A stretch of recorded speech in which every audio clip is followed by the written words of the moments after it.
Tibetan आश्रम में कोई 1000 साल पहले एक छोटी सी घटना घटी। उससे ही हम कबीर में प्रवेश शुरू करें। बड़ा आश्रम था यह, और इस आश्रम ने एक छोटा नया आश्रम भी दूर तिब्बत के सीमांत पर प्रारंभ किया था। आश्रम बन गया, खबर आई कि सब तैयारी हो गई है, अब आप एक योग्य सन्यासी को पहुंचा दें जो गुरु का पद संभाल ले। प्रधान आश्रम के गुरु ने 10 सन्यासी चुने और 10 को आश्रम की तरफ भेजा। पूरा आश्रम चकित हुआ। कोई 1000 सन्यासी अंतेवासी थे। उन्होंने कहा बात समझ में ना आई। एक बुलाया था, 10 भेजे। उत्सुकता बहुत तीव्र हो गई, जिज्ञासा संभले न संभली, तो कुछ सन्यासी गए और गुरु को कहा हम समझ ना पाए, एक का ही बुलावा आया था, आपने 10 क्यों भेजे? गुरु ने कहा रुको, जब वे पहुंच जाएं तब तुम्हें समझा दूंगा। 3 सप्ताह बाद, यात्रा लंबी थी, पहाड़ी थी, पैदल यात्रा थी। 3 सप्ताह बाद खबर पहुंची कि आपने जो एक सन्यासी भेजा था वो पहुंच गया। अब और भी मुसीबत हो गई। अब तो पूरा आश्रम एक ही चर्चा से भर गया कि ये तो रहस्य सुलझाना और उलझ गया। 10 भेजे थे, खबर आई एक ही पहुंचा। फिर उन्होंने गुरु से पूछा तो गुरु ने कहा 10 भेजो तब एक पहुंचता है। फिर पूरी कहानी बाद में पता चली। 10 यात्रा पर गए, पहले ही गांव में प्रवेश किया और एक आदमी ने सुबह ही सुबह नगर के द्वार पर पहला जो सन्यासी था उसके पैर पकड़ लिए और कहा ज्योतिषी ने कहा है कि जो भी व्यक्ति कल सुबह पहला प्रवेश करे उसी से मैं अपनी लड़की की शादी कर दूं।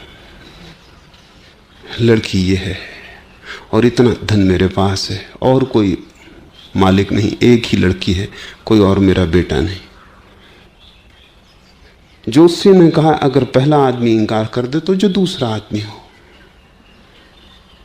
दूसरा इंकार करे तो तीसरा, तो तुम 10 इकट्ठे ही हो, कोई ना कोई स्वीकार कर ही लेगा। पहले ने ही स्वीकार कर लिया। लड़की बहुत सुंदर थी, धन भी काफी था। उसने अपने मित्रों से कहा कि मेरा जाना न हो सकेगा आगे, परमात्मा की मर्जी यही दिखती कि मैं इसी गांव में रुक जाऊं। दूसरे गांव में जब वे पहुंचे तो गांव के राजा का जो पुरोहित था वो मर गया था और वो एक नए पुरोहित की तलाश में था। अच्छी नौकरी थी, शाही सम्मान था, काम कुछ भी न था। एक सन्यासी वहां रुक गया और ऐसी ही पहुंचते पहुंचते जब सिर्फ 10 मील दूर रह गया था आश्रम, वे गांव में एक सांझ रुके। 2 ही बचे थे। गांव के लोगों ने प्रवचन आयोजित किया था। उनमें से एक बोला।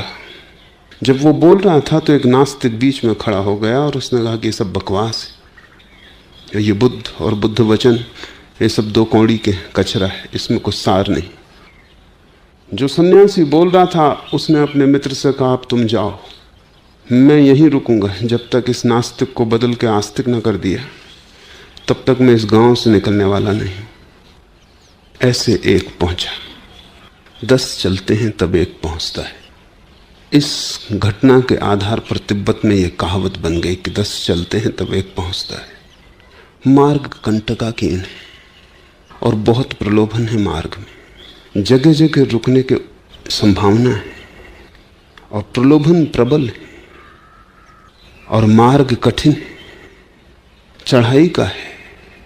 एक एक कदम उठाना श्रम मांगता है, निष्ठा मांगता है। नीचे उतरने वाला मार्ग नहीं जहां सुविधा से कोई ढलक सकता है। चढ़ाव है, भारी चढ़ाव है। गिरने के सब तरह की संभावनाएं, गिरने के सब तरह के सूक्ष्म कारण मौजूद हैं। इसलिए 10 चलें और एक भी पहुंच जाए तो काफी है। इजिप्ट में वे कहते हैं कि 1000 बुलाए जाते हैं और एक चुना जाता है। और मुझे लगता है तिब्बत से उनकी कहावत ज्यादा सही है। 10 चलें और 1 पहुंच जाए, ये भी संभव नहीं मालूम होता। 1000 बुलाए जाते हैं और 1 चुना जाता है। जीसस से किसी ने पूछा कि तुम्हारे प्रभु का राज्य कैसा है, तो जीसस ने कहा मछुए की जाल की तरह। मछुआ जाल फेंकता है, सैकड़ों मछलियां फंस जाती हैं, जो योग्य हैं, खाने के योग्य हैं, चुन ली जाती हैं, वहां की वापस पानी में फेंक दी जाती है। तो जीसस ने कहा प्रभु का राज्य भी मछुए की जाल की तरह। परमात्मा जाल फेंकता है, लाखों फंसते, पर इन्हें गिने चुने जाते हैं जो तैयार हैं, बाकी वापस पानी में फेंक दिए जाते। पानी यानी संसार। इसी तरह तो तुम बार बार फेंके गए हो। ऐसा नहीं है कि जाल में नहीं फंसे, कई बार फंसे हो, पर तुम योग्य ही न थे कि चुने जा सको। जाल में फंस जाना काफी नहीं है, मछुए की आंख में जचना भी जरूरी है। जाल में तो तुम फंस जाते हो जाल के कारण, लेकिन मछुआ तो तुम्हें चुनेगा तुम्हारे कारण। 1000 बार तुम फंस गए हो, न मालूम कितनी बार संन्यास लिया होगा, न मालूम कितनी बार भिक्षु बने होगे, न मालूम कितने बार घर द्वार छोड़ा होगा, आश्रम में वास कर लिया होगा, कितनी बार प्रार्थना की है, कितनी बार संकल्प किए, कितने व्रत, कितने उपवास। तुम्हारे अनंत जन्मों की अनंत कथा है। लेकिन एक बात पक्की है कि तुम जाल में कितनी ही बार फंसे हो, बार बार वापस जल में फेंक दिए गए हो। चुने तुम नहीं जा सके। चुनने के लिए पात्रता चाहिए। चुने जा सको इसके लिए भीतरी बल चाहिए, ऊर्जा चाहिए। चुने जा सको इसके लिए पात्रता चाहिए, और उस पात्रता को उपलब्ध करना दुर्गम है, अति दुर्गम है। इस संसार में सभी कुछ पा लेना आसान है। तुम जैसे हो वैसे ही रहते हुए इस संसार की सब चीजें पाई जा सकती हैं। परमात्मा को पा लेना कठिन है, क्योंकि तुम जैसे हो वैसे ही रहते हुए परमात्मा को नहीं पाया जा सकता। तुम्हें बदलना होगा, और बदलाहट ऐसी है कि तुम्हें कुछ ना कुछ परमात्मा जैसे होना होगा, तभी तुम परमात्मा को पा सकोगे। क्योंकि जो परमात्मा जैसा नहीं है वो कैसे परमात्मा को पा सकेगा। कोई समानता चाहिए जहां से सेतु बन सके। कुछ एक किरण तो चाहिए तुम में सूरज की, जिसके सहारे तुम सूरज तक यात्रा कर सको। हम दूध से दही बनाते तो थोड़ा सा दही उसमें डाल देते, फिर सारा दूध दही हो जाता है। तो तुम में थोड़ा सा तो परमात्मा होना ही चाहिए, तभी तुम्हारा पूरा दूध दही हो सकेगा। उतना भी ना हो तो यात्रा नहीं हो सकती, और वहीं कठिनाई है। क्योंकि थोड़ा सा भी परमात्मा जैसा होना तुम्हारे सारे जीवन की व्यवस्था को बदलने के अतिरिक्त ना हो सकेगा। तुम्हारी पूरी जीवन की शैली और पद्धति रूपांतरित करनी होगी। इसलिए कबीर कहते हैं, तेरा जन एकाध है कोई। ऐसे करोड़ करोड़ लोग हैं, मंदिर हैं, मस्जिद हैं, गुरुद्वारे हैं, लोग प्रार्थनाएं कर रहे हैं, पूजा कर रहे हैं, अर्चना कर रहे हैं, पर तेरा जन कोई एकाध ही है। बड़ी पृथ्वी है, करोड़ों अरबों लोग हैं, मंदिरों की भी कोई कमी नहीं, प्रार्थना पूजा भी खूब चल रही है, अर्चना की धूप चल रही है, दिए चल रहे हैं, लेकिन अर्चना की आत्मा नहीं। पूजा हो रही है बाहर के मंदिर में, भीतर के मंदिर में पूजा का कोई स्वर नहीं।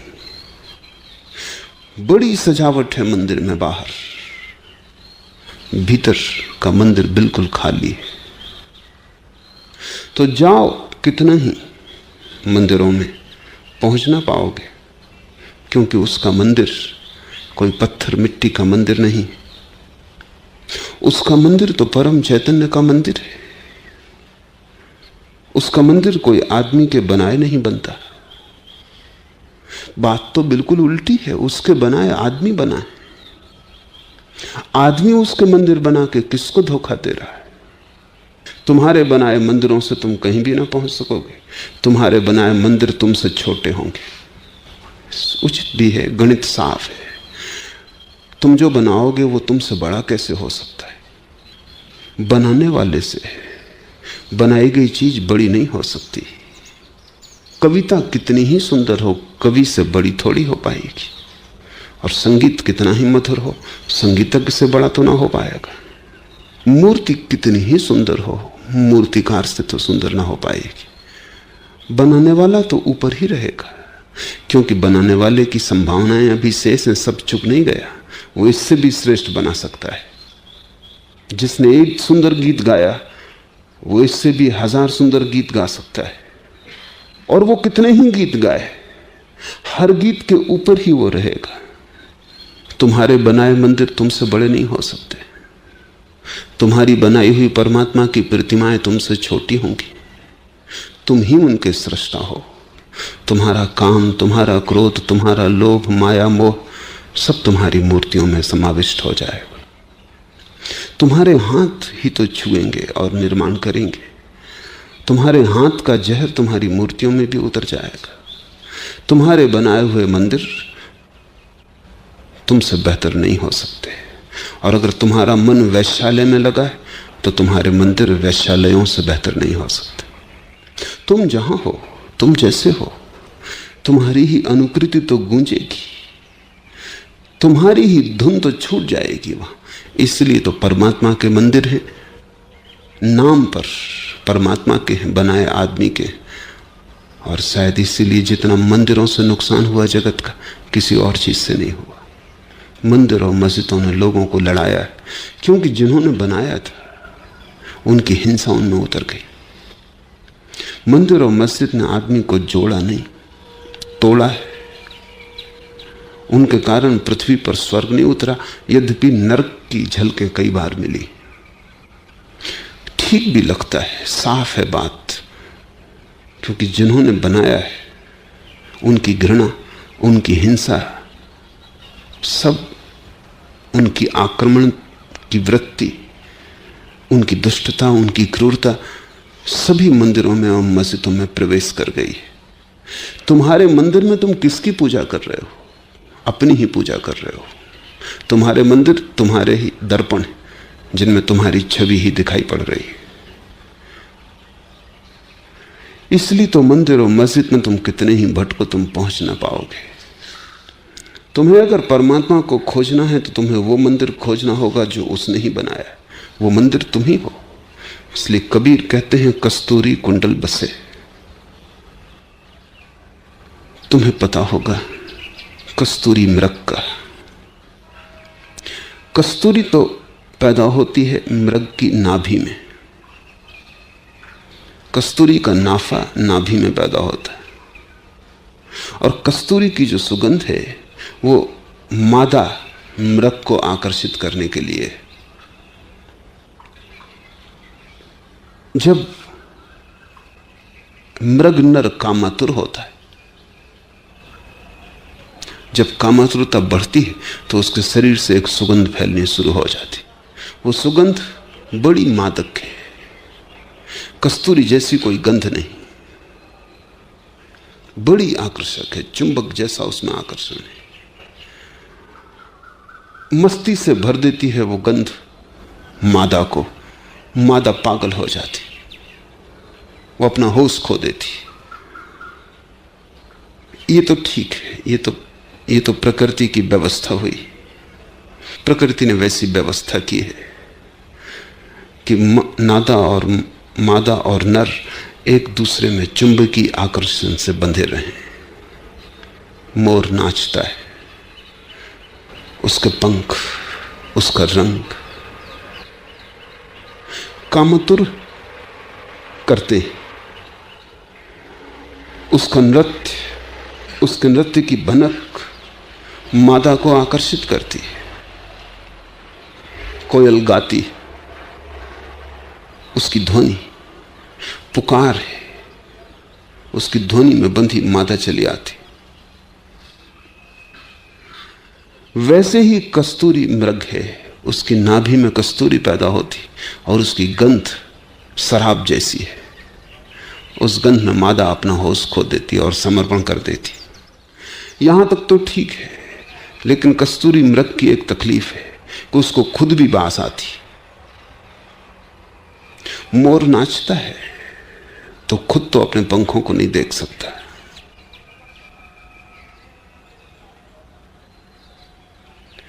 पपीहा पुकारता है या कोयल गीत गाती है तो भी कोयल को पता है कि गीत मेरा है। लेकिन कस्तूरी मृग को गंध आनी शुरू होती और उसकी समझ में नहीं आती कि गंध कहां से आ रही। मादा तो पागल होती है, नर भी पागल हो जाता है और वो भागता है मधोसी में कि कहीं से आ रही होगी। आ तो रही तो वो स्रोत की तलाश करता है। वो भागा फिरता, वो जहां भी जाता वहीं गंध को पाता है।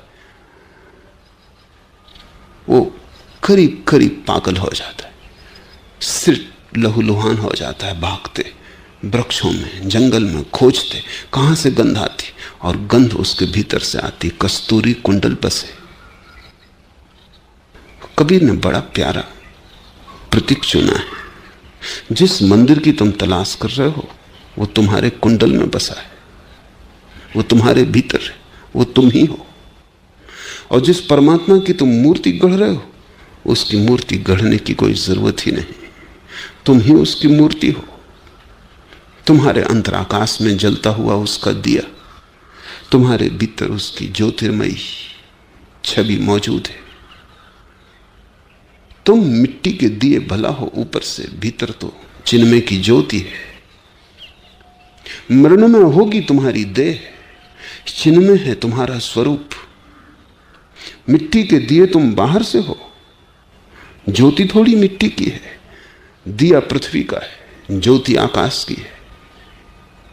दिया संसार का है, ज्योति परमात्मा की है। लेकिन तुम्हारी स्थिति वही है जो कस्तूरी मृग की है। भागे फिरते हो, जन्मों जन्मों से तलाश कर रहे हो उसकी जो तुम्हारे भीतर छिपा है। उसे खोज रहे हो जिसे तुमने कभी खोया नहीं। खोजने के कारण ही तुम वंचित हो। ये कस्तूरी मृग पागल ही हो जाएगा। ये जितना खोजेगा उतनी मुश्किल में पड़ेगा। जहां जाएगा, कहीं भी जाए सारे संसार में भटके तो भी पा ना सकेगा, क्योंकि बात ही शुरू से गलत हो गई। जो भीतर था उसे उसने बाहर सोच लिया, क्योंकि गंध बाहर से आ रही थी। गंध उसे बाहर से आती मालूम पड़ी। तुम्हें भी आनंद की गंध पागल बनाए दे रही। तुम भी आनंद की गंध को बाहर से आता हुआ अनुभव करते हो। कभी किसी स्त्री के संग तुम्हें लगता है आनंद मिला, कभी बांसुरी की धुनी में लगता है आनंद मिला, कभी भोजन के स्वाद में लगता है कि आनंद मिला, कभी धन की खनकार में लगता है कि आनंद मिला, कभी पद की शक्ति में, अहंकार में लगता है कि आनंद मिला। बड़ा जंगल है। हर वृक्ष से तुम सिर तोड़ चुके हो, लहूलुहान हो, कभी यहां कभी वहां, कभी इधर कभी उधर खोजते हो और झलक मिलती है। झलक इसलिए मिलती है कि कस्तूरी कुंडल बसे। जहां भी जाओगे वहीं झलक मिल जाएगी। अब ये जरा कठिन है। जब तुम किसी स्त्री में पाते हो कि आनंद मिला, तब ठीक वही दशा है जो कस्तूरी मृग की है। आनंद तुम्हें अपने ही कारण मिल रहा है, क्योंकि कल तुम्हारा ही मन बदल जाएगा और इसी स्त्री में आनंद न मिलेगा। कल इसी स्त्री से तुम बचना चाहोगे।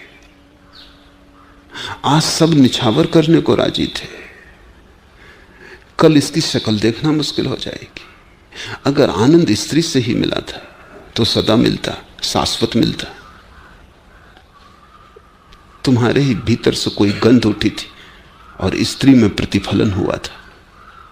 तुम्हारे ही भीतर से उठी थी गंध और तुमने उसे स्त्री से आते हुए अनुभव किया था। स्त्री ने शायद तुम्हारे ही भीतर जो था उसकी प्रतिध्वनि की थी। कभी धन के संग्रह में, कभी अहंकार की तृप्ति में, पद प्रतिष्ठा में। मैंने सुना है एक जंगल में ऐसा हुआ, एक लोमड़ी ने एक खरगोश पकड़ लिया। वो उसे खाने ही जा रही थी, सुबह का नाश्ता ही करने की तैयारी थी कि खरगोश ने कहा, रुको, तुम लोमड़ी ही हो, इसका सबूत क्या? ऐसा कभी किसी खरगोश ने इतिहास में पूछा ही नहीं था। लोमड़ी भी सत्ते में आ गई। उसे भी पहली दफा विचार उठा कि बात तो ठीक है, सबूत क्या है? उस खरगोश ने पूछा, प्रमाण पत्र कहां, सर्टिफिकेट कहां? उसने खरगोश से कहा, तू रुक, मैं अभी आती हूं। वो गई जंगल के राजा के पास, सिंह के पास, और उसने कहा, एक खरगोश ने मुझे मुश्किल में डाल दिया, मैं खाने ही जा रही थी। कि उसने कहा, रुक, सर्टिफिकेट कहां है? सिंह ने अपने सिर में हाथ मार लिया और कहा कि आदमियों की बीमारी जंगल में भी आ गई।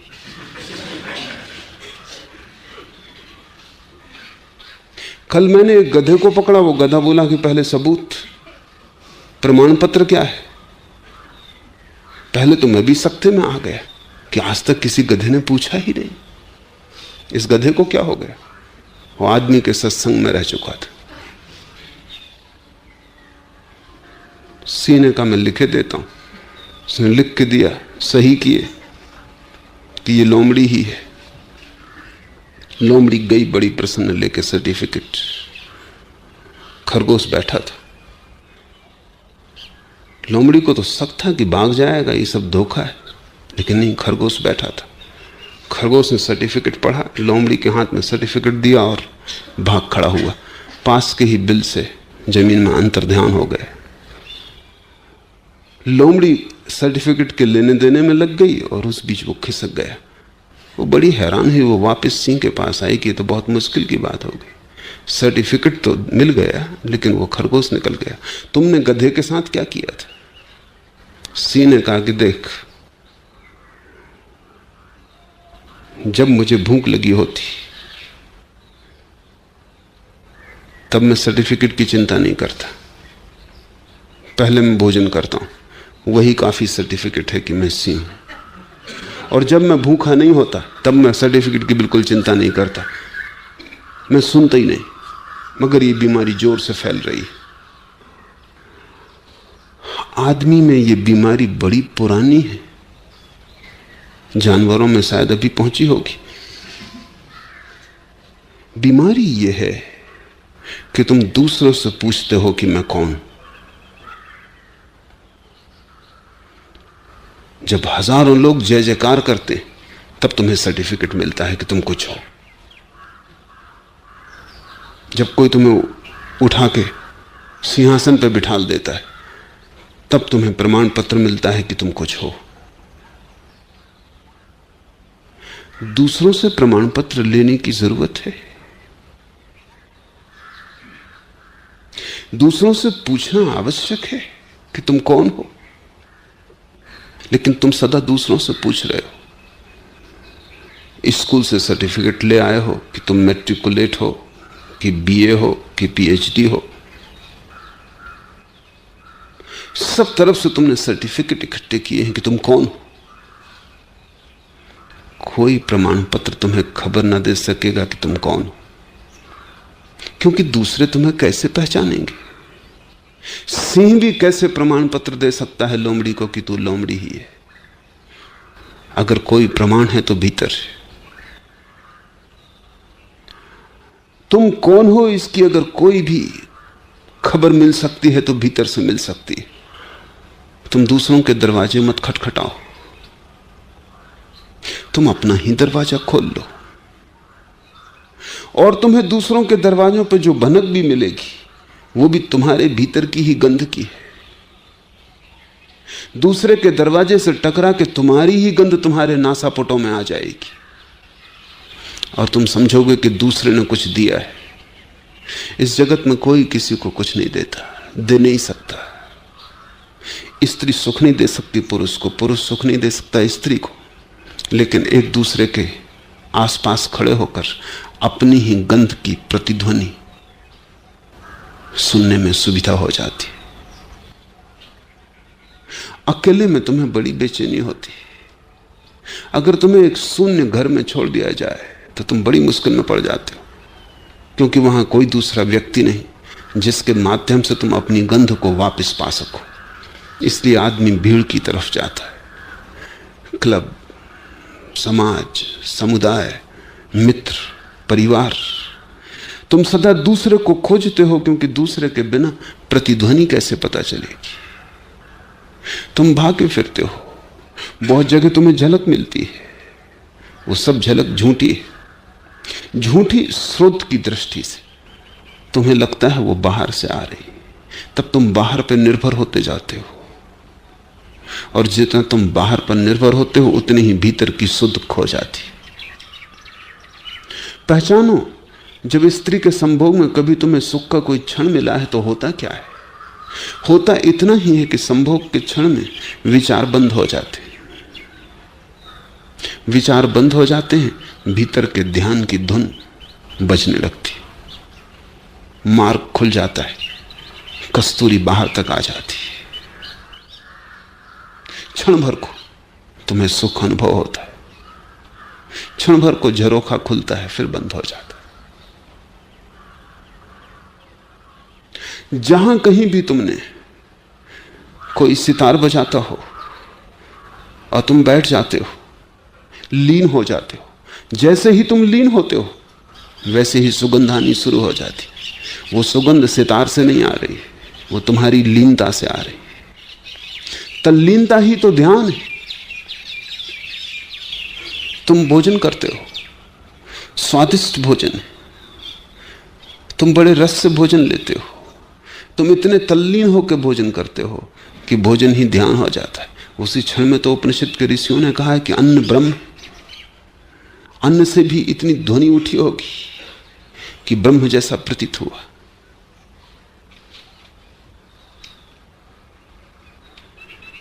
होता क्या है? समझ लो कि तुम भोजन कर रहे हो, बड़ा स्वादिष्ट है, तुम बड़े तल्लीन हो, बड़ा सुख आ रहा है, स्वाद रोए रोए में डूबा जा रहा है। तभी कोई खबर लेके आता है कि बाहर पुलिस खड़ी और मिसा के अंतर्गत तुम गिरफ्तार किए जाते। तत्क्षण स्वाद खो गया, भोजन अब भी वही है, लीनता टूट गई। भोजन वही है, जीव वही है, शरीर में अब भी वे ही रस काम कर रहे हैं, लेकिन लीनता टूट गई। अब भोजन में कोई स्वाद नहीं, भोजन बेस्वाद हो गया। अब भोजन में नमक है या नहीं तुम्हें पता ना चलेगा। अचानक क्या बदल गया? सब तो वही है। और फिर एक आदमी भीतर आता है, वो कहता घबराओ मत, सिर्फ मजाक की थी, कोई पुलिस नहीं आई है, कोई मिसा के अंतर्गत गिरफ्तार नहीं किए गए। फिर लीनता आ गई। जो भोजन बेस्वाद हो गया था, बड़ा फासला हो गया था, वो फिर स्वादिष्ट हो गया। फिर तुम मग्न हो, तुम ही दान देते हो, तुम ही भोग करते हो, तुम ही पहले भोजन में रस डाल देते हो लीनता के द्वारा, फिर तुम ही स्वाद लेते हो। तुम ही स्त्री या पुरुष में अपनी कामना के द्वारा ध्यान को केंद्रित कर देते हो, फिर अपनी ही धुन सुनते हो। कस्तूरी कुंडल बसे। जहां भी तुमने कहीं आनंद पाया हो, स्मरण रखना कि वो तुमने ही डाला होगा, क्योंकि दूसरा कोई उपाय नहीं है। धन में डाल दो तो धन में आनंद मिलने लगेगा, पद में डाल दो तो पद में आनंद मिलने लगेगा, जिस बात में भी डाल दो वहीं से आनंद मिलने लगेगा। आनंद तुम्हारा स्वभाव है, वो तुम्हारी नाभि में ही छिपा, और तुम मदमाते भाग रहे हो और वहां खोज रहे हो जहां वो नहीं, और वहां से तुम्हारी आंख बिल्कुल चूक गई है जहां वो है। तेरा जन एकाध है कोई, कोई एकाध करोड़ों में भीतर की तरफ मुड़ता है। कोई एकांत करोड़ों में इस राज को समझ पाता है कि जिससे मैं बाहर पा रहा हूं वो मेरे भीतर। इस राज की कुंजी हाथ में आते ही जीवन में क्रांति घटित हो जाती। तुम्हारे हाथ में स्वर्ग का द्वार आ गया पहली दफा। अब कहीं खोजने की कोई जरूरत न रही। अब तो जब भी चाहा सुगंध भीतर है, स्वर्ग भीतर है। जब जरा गर्दन झुकाई, देख ली दिल के आईने में है तस्वीरें यार। अब बस गर्दन झुकाने की बात रही। धीरे धीरे तो गर्दन झुकाने की भी बात नहीं रह जाती। तुम ही हो, गर्दन भी क्या झुकानी है। जहां रहे जैसे रहे वहीं आनंद फैलता रहेगा। जहां रहे जैसे रहे, सुविधा में रहे असुविधा में रहे, स्वस्थ थे कि बीमार थे, गरीब थे कि अमीर थे, जवान थे कि वृद्ध थे, जन्म रहे थे कि मर रहे थे, कोई फर्क नहीं पड़ता। तुम ही हो वो परम स्वर्ग। अब कुछ भी बाहर होता रहे, वो सब बाहर है और भीतर अनाहत संगीत गूंज रहा है।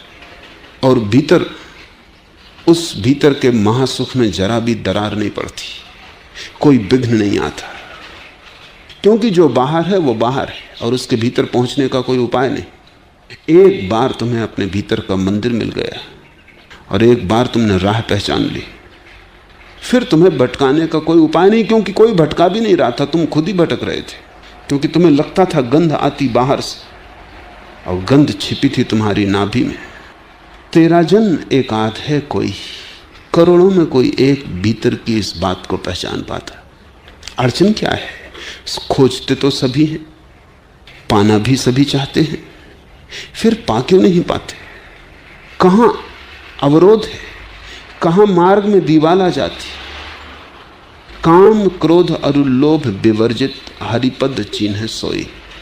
इन तीन को कबीर कहते हैं काम क्रोध और लोभ। इनकी विवर्जना है, इनका अवरोध है, इनके कारण ही पहचान मुश्किल हो जाती, इनके कारण ही हरिपद को चिन्हना मुश्किल, करीब करीब असंभव हो जाता है। इन तीन को हम समझने की कोशिश करें। काम क्रोध लोभ। काम है जो हमारे पास है उससे ज्यादा पाने की आकांक्षा, जो मिला है उससे तृप्त न होना काम है, जो है उससे असंतोष काम है।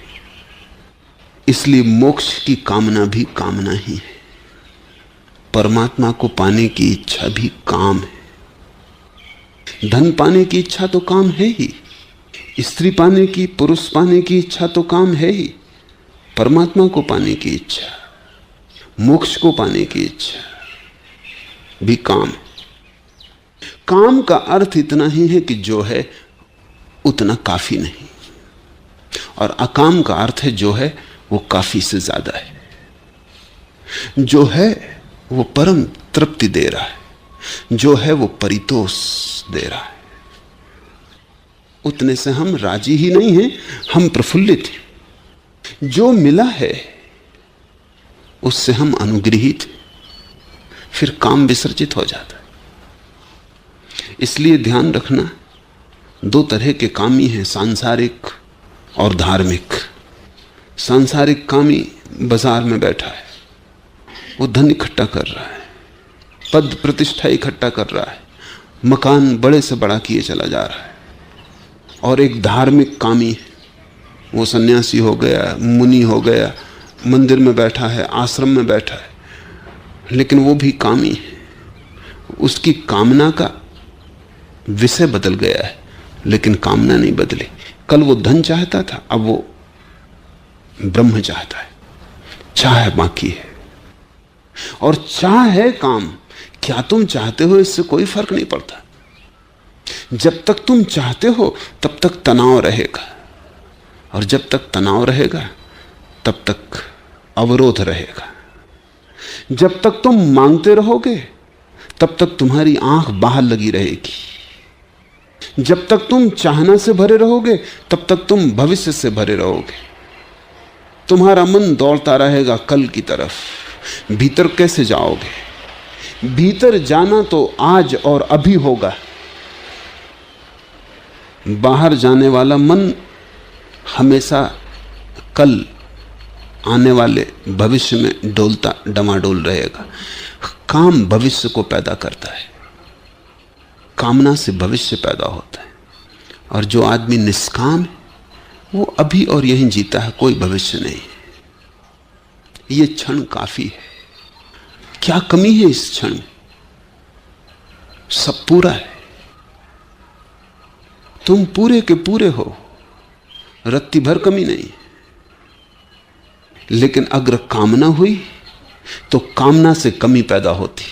ये गणित ठीक से समझ लो। जितनी बड़ी कामना उतनी बड़ी कमी। जितना मांगोगे उतने बड़े भिखारी रहोगे। मैं एक घर में मेहमान था कलकत्ते में। एयरपोर्ट से मेरे मेजबान मुझे लेके चले तो बड़े उदास थे। मैंने पूछा क्या हुआ? कहा कि बहुत नुकसान हो गया। पत्नी ने, वो भी पीछे बैठी थी, उसने कहा इनकी बातों में मत पड़ना, आप तो जानते ही नुकसान बिल्कुल नहीं हुआ है, लाभ हुआ है। तो मैं थोड़ा परेशान हुआ कि मामला क्या है। मैंने कहा विस्तार से कहो। तो उसने कहा इनको किसी धंधे में 10 लाख मिलने की आशा थी, 5 ही लाख मिले। ये कहते हैं 5 लाख का नुकसान हो गया और उससे बड़े परेशान है, रात सो नहीं सकते। और मैं इनको समझा समझा के मरी जा रही हूं। और इसीलिए मैंने चाहा कि आप आए कि इनको थोड़ी याद दिलाएं कि 5 लाख का लाभ हुआ है। कामना 10 की हो और 5 ही मिले तो 5 का तो नुकसान हो गया। अगर कामना 50 की होती तो और बड़ा नुकसान होता। अगर कामना करोड़ की होती तो भिखारी हो गए थे, दिवाली निकल गए। जितनी बड़ी कामना होती चली जाती है उतना बड़ा भिखारीपन बढ़ता चला जाता। इसलिए सम्राटों से बड़े भिखारी तुम कहीं ना पा सकोगे और धनियों से बड़े दरिद्र खोजना मुश्किल है। उनके पास क्या है उसकी गिनती मत करना, क्योंकि उसकी वो गिनती खुद ही नहीं कर रहे हैं, तुम क्यों करो? उनके पास जो नहीं है उसका हिसाब करना, तब तुम्हें पता चलेगा। यही भूल हो रही। तुम देखते हो धनी को तो तुम उसका हिसाब लगाते हो जो जो उसके पास है, कितना बड़ा मकान, कितनी बड़ी कार, कितनी बड़ी जमीन, तुम इसका हिसाब लगा रहे। तुम कह रहे आदमी के पास कितना है, वो आदमी इसका हिसाब ही नहीं लगा रहा है। वो हिसाब लगा रहा है उसका जो होना चाहिए और जो नहीं। तुम ईर्ष्या से मरे जा रहे हो कि काश इतना हमारे पास होता, और वो आदमी अपनी तृष्णा से मरा जा रहा है, क्योंकि ये तो कुछ भी नहीं है। सपने कभी पूरे नहीं होते, क्योंकि अगर पूरे भी हो जाएं तो सपने बड़े लोचपूर्ण। जब तक वो पूरे होते हैं तब तक वो फैल के और बड़े हो जाते। सपने तो बच्चे रबर के गुब्बारों से खेलते हैं, वैसे तुम फूंकते जाते हुए बड़े होते जाते। कुछ और नहीं करना पड़ता, सिर्फ फूंकना पड़ता है। सिर्फ थोड़ी हवा और डाल दी कि फुग्गा बड़ा हो जाता और बड़ा होता चला जाता। कामना फूंकने से ज्यादा नहीं है। कोई कामना के लिए कुछ करना नहीं पड़ता। आराम कुर्सी में बैठ के तुम जितना दिवा स्वप्न देखना चाहो उतना देख सकते हो। और बच्चों के फुग्गे तो फूट भी जाते हैं अगर ज्यादा फूंके जाएं। कामना के फुग्गे कभी नहीं फूटते, क्योंकि वो हों तो फूटे। फुग्गा कम से कम कुछ तो है, माना कि बहुत पतली रबर है और भीतर सिर्फ गर्म हवा है। लेकिन सपने के फुग्गे में उतनी पतली रबर भी नहीं, वो हवा ही हवा है। उसको तुम फैलाते चले जाते हो। यह आकाश भी छोटा है तुम्हारे सपने से, उसकी कोई सीमा नहीं। दुनिया में 2 चीजें असीम है, एक सपना और एक ब्रह्म। बस 2 चीजें असीम है, उनमें से एक है और एक बिल्कुल नहीं। फिर सपना जितना बड़ा होता है उससे तुम तुलना करते हो जो तुम्हारे पास है, बड़ी अतृप्ति पैदा होती, बड़ा असंतोष जगता है। कोई तुम्हें गरीब नहीं बना रहा है, तुम ही अपने को गरीब बनाए चले जा रहे हो। जिस दिन ये समझ में आया बुद्ध और महावीर को, इसलिए वो तत्क्षण राजमहल छोड़ सड़क पर खड़े हो गए। राजमहल नहीं छोड़ा, वो जो सपना था जिसके कारण गरीब से गरीब हुए जा रहे थे, वो सपना छोड़ दिया। इसलिए दुनिया में बड़ी अनूठी घटना घटती है। सम्राट दीन रह जाते हैं और कभी कभी राह के भिखारी ने ऐसी गरिमा पाई है कि उसकी महिमा का बखान नहीं किया जा सकता। राज कहां है, कुंजी कहां है? जो तुम्हारे पास है उससे जो तृप्त है, जिसकी वासना रत्ती भर भी भविष्य की तरफ नहीं जाती, जिसने वर्तमान को काफी पाया, और काफी शब्द ठीक नहीं, काफी से ज्यादा पाया, क्योंकि काफी में थोड़ी कमी मालूम पड़ती, बस काफी ऐसा लगता है कि कुछ और बाकी। जिसने काफी ही नहीं, जो है उसमें पर्याप्त से ज्यादा पाया, परितृप्ति पाई, परितोष पाया। और इतना ही नहीं कि वो राजी है, वो अनुग्रहित है, वो अहोभागी है। जो मिला है उसके लिए उसके हृदय में बड़ा गहन धन्यवाद है, तो कामना टूट जाती। संतोष कामना को मिटा देता है, असंतोष कामना की अग्नि में घी की तरह बढ़ता चला जाता है। संतुष्ट होना सीखो तो पहली बाधा गिर जाएगी, काम। अगर कामना बनी रही तो भविष्य का जाल बना रहता है, और वो जाल बड़ा है, और वर्तमान का क्षण बड़ा छोटा है। वो उस जाल में कहां खो जाएगा तुम्हें पता ही ना चलेगा। वर्तमान का क्षण तो ऐसे है जैसे रेत का एक कण, और भविष्य का जाल ऐसे है जैसे सारे सागरों के किनारे की रेत। वर्तमान का कण कहां तुम खोदोगे उस रेत में पता ही ना चलेगा, और वहीं द्वार है। अगर तुम्हें वर्तमान के क्षण के द्वार को पकड़ना और उसके अतिरिक्त कोई द्वार नहीं, वहीं से कोई मंदिर में प्रवेश करता है, क्योंकि वहीं तुम हो, वहीं वृक्ष है, वहीं आकाश है, वहीं चांद तारे हैं, वहीं परमात्मा है। वर्तमान का क्षण एकमात्र अस्तित्व है, भविष्य तो कल्पना का जाल है। वो तो आंख खुले रख के सपने देखने का ढंग है, दिवा स्वप्न।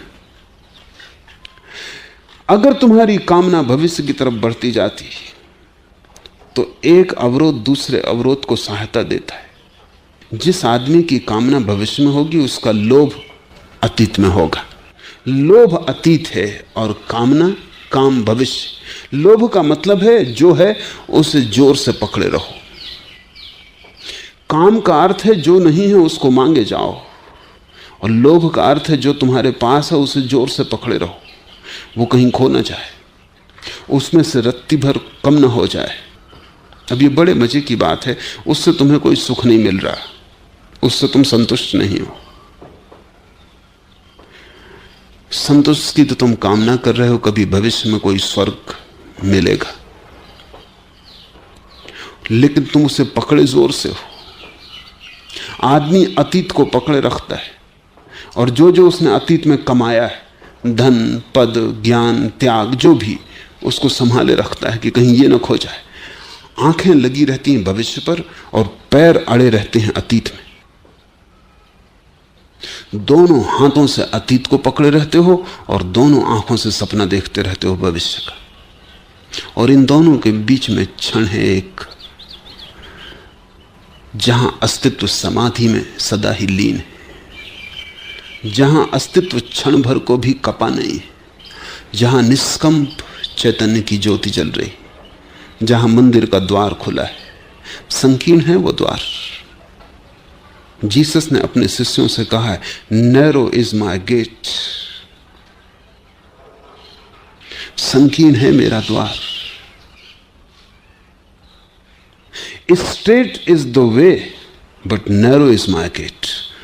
मार्ग तो सीधा साफ है, लेकिन द्वार बहुत संकीर्ण। वो तो कबीर कहते हैं, प्रेम गली अति सांकरी ता में दो न समाए।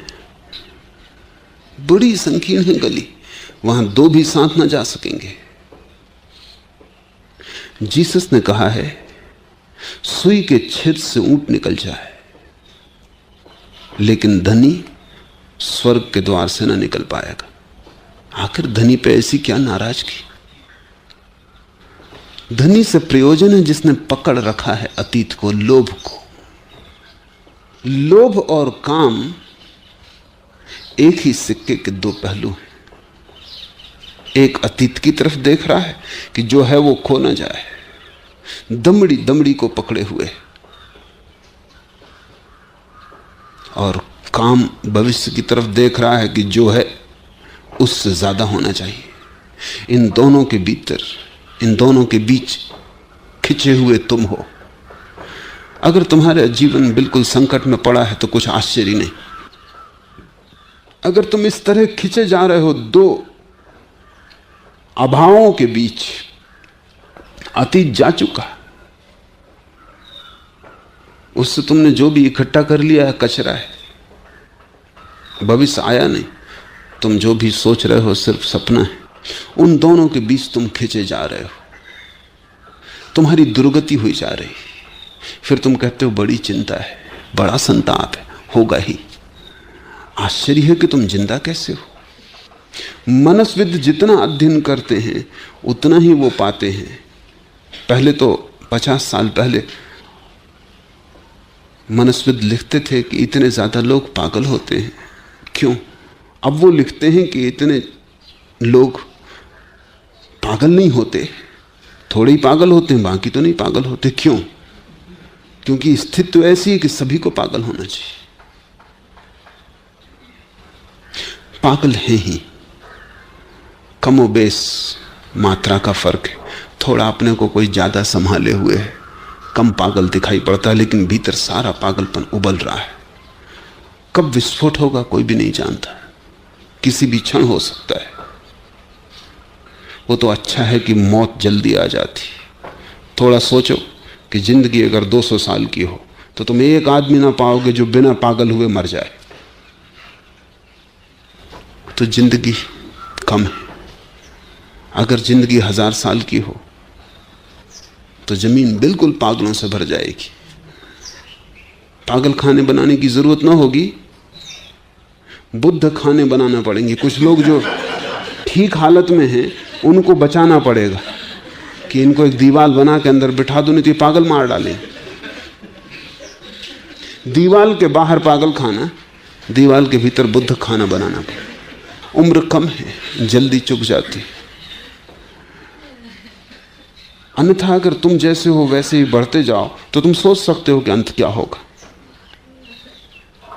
इसके पहले कि तुम पागल हो जाओ, मौत आ जाती है, विश्राम दे देती। मौत की बड़ी अनुकंपा है।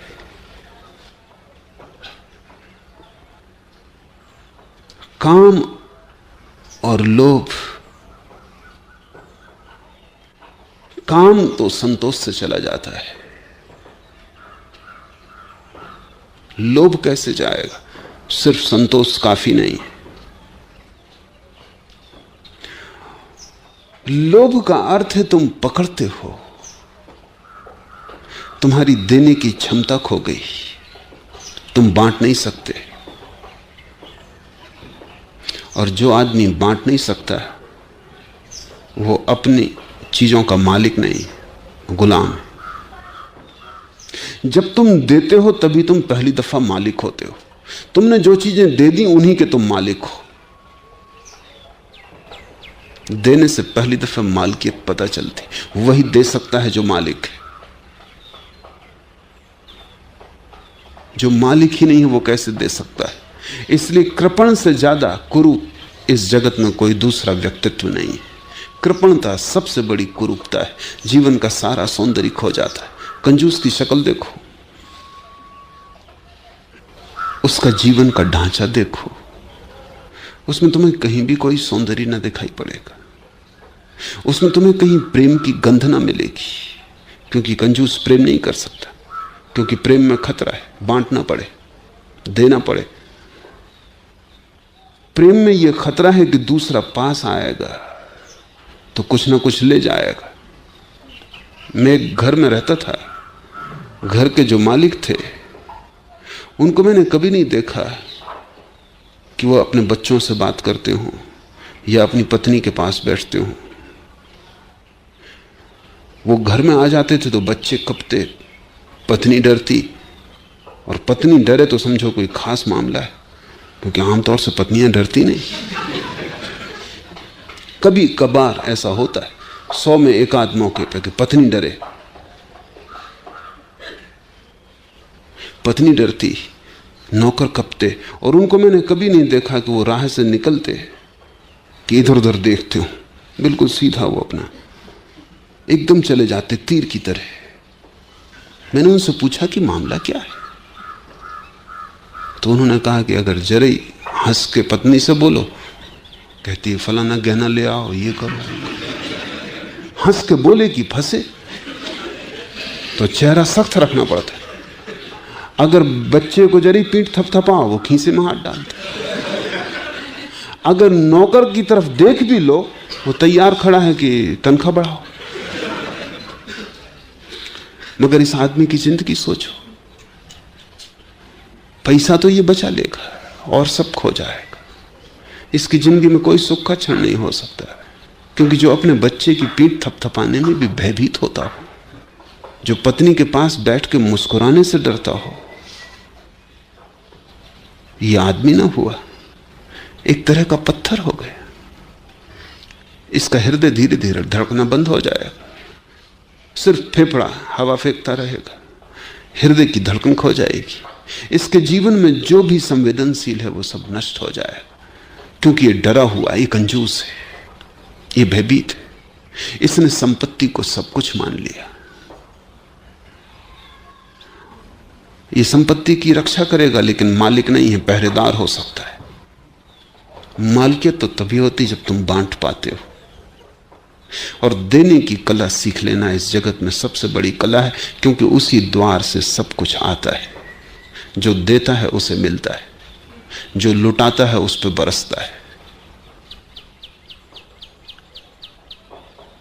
कबीर ने कहा है, जैसे कि नाव में पानी भर जाए तो तुम क्या करते हो, दोनों हाथ उलीचिए। ऐसे ही जीवन में जो तुम्हें मिल जाए तुम दोनों हाथ उलीचना।